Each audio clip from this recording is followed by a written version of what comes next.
Hello YouTube and welcome back to our family. If you want to learn more about the reptile hobby's favourite, the ball python, then you are in the right place. So before we start, if you can like this video, if you're enjoying the content, subscribe to my channel if you haven't done already, and remember to hit that bell to stay notified of any content coming your way. Any questions or queries from me, down in the comment section is where you need to be. So with that out of the way then, welcome back to my maternal incubation series. We'll roll that footage and we'll see what there is to learn.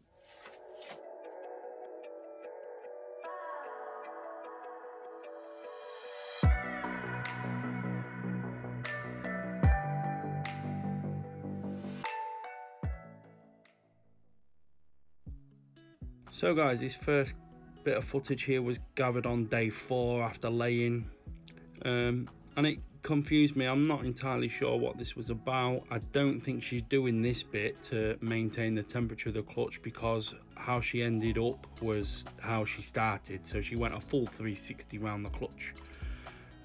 This clip is shown in real time, so it gives you a feel for actually what's going on there. But I believe that she did it for a reason. I don't think this is for nothing, but I don't actually know what that reason is. Perhaps while she's doing this, she's urinating over the eggs to boost the humidity. I have actually noticed around where she's coiled there is some urine around it, so she's definitely controlling humidity that way. But you can just see the cloaca dragging over the top egg there. Perhaps she's urinating and she's doing that to maintain humidity. So in this clip here, lots of moving about. I think what she was doing, she was checking the coast was clear, the main source of concern being the camera. When she was satisfied that the coast was clear and it was safe, she moved off the eggs but didn't leave them completely unguarded, and then switched her coils round the clutch the other way. Now, why she did this, I don't know. Could it be for her own comfort? Could it be to move the warm side of her body to the front of the eggs where the clutch is a little bit cooler because of where the heat mat is underneath her? She's only half on it. So I don't know, but that would make sense also. She has done this a couple of times in the earlier days between laying, and then later on she seems to have stopped.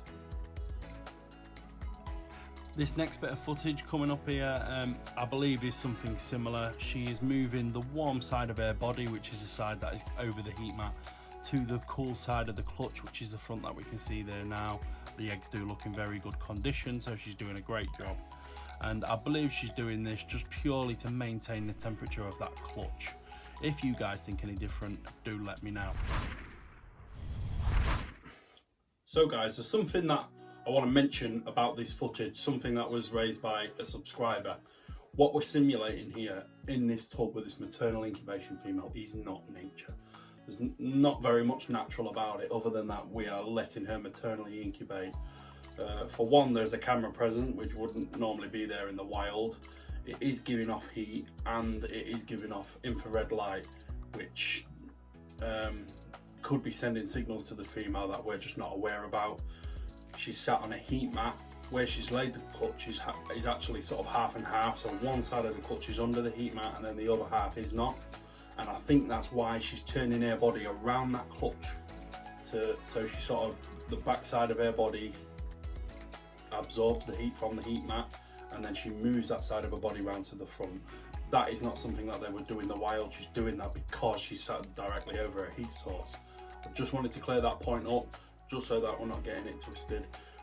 We're here to study maternal incubation in captive females, not wild caught females, or females in the wild for that matter. Something else that I feel is definitely necessary, worth mentioning, is the things that I am supplying, such as humidity, water.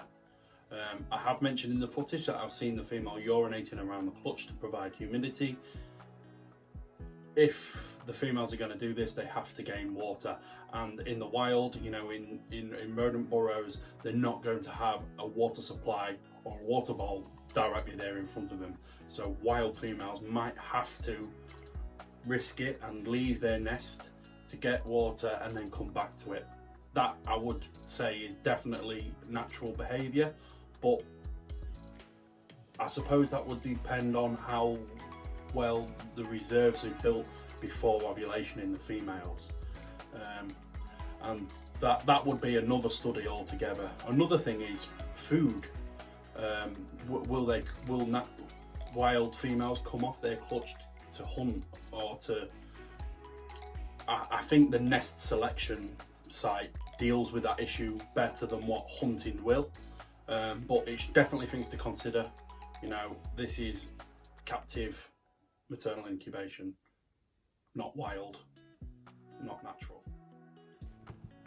So we've gone 10 days on then, day 23, more of the same. She spends most of the day sat not doing a lot, and then we do get these occasional changes in body position.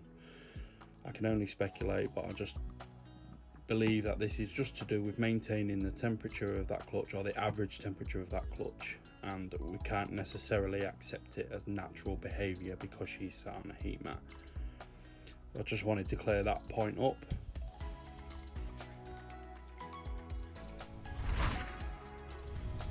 There it is, guys. I hope you're getting something from this footage. I'm really enjoying putting it together.